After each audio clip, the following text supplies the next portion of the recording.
On se retrouve pour le café crème avec Daniel Riolo, c'est notre rendez-vous du matin. Trois équipes qualifiées, la France, le Brésil et le Portugal. Est-ce que c'était des équipes que tu imaginais dans le dernier carré avant la compétition? Oui, oui, France, Brésil, Portugal, ça fait partie des favoris. Ça fait partie des équipes qui ont été les plus performantes. Je vais même m'arrêter 2 secondes sur le Portugal parce que leur prestation d'hier, moi, elle m'a vraiment plu. Parce qu'il y avait quand même un adversaire qui est jamais simple à jouer.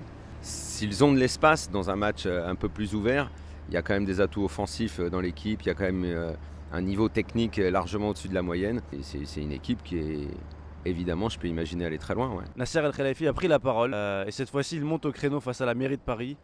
Il avoue même qu'on lui mettrait des bâtons dans les roues pour le développement du club. Je crois que le PSG veut quelque chose, la mairie n'est pas prête à concéder pour l'instant.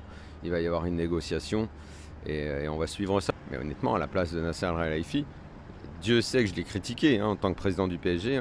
Je continue évidemment de penser que je ferais beaucoup mieux que lui. Il y a la mairie de Paris qui, depuis des années, est là au Parc des Princes, qui est venu faire la fête, qui est venu se montrer, qui est venu également se servir du PSG, qui est venu manger dans la gamelle. Et d'un coup, là, hop, ils ont renvoyé les dirigeants du PSG dans le camp du diable. Non, franchement, ça frise l'indécence ce que fait la mairie de Paris. Donc, à leur place, je serais effectivement très énervé.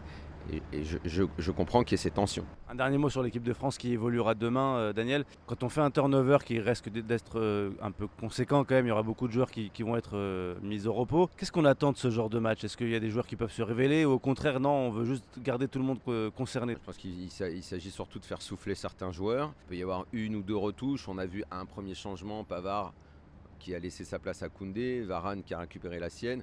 Ça va plus bouger maintenant.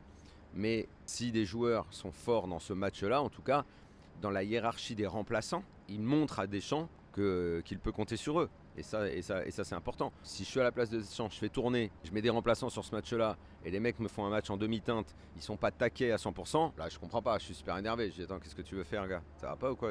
C'est la Coupe du Monde, je t'offre un match, tu me le rends pas. Ah là, à la place de Deschamps, le gars qui est mauvais sur ce match, je le fais carrément reculer au fond du banc. Mais vraiment près des vestiaires, quoi. Tu vois, tiens, regarde, prends le petit escalier et tu vas en tribune, quoi, évidemment.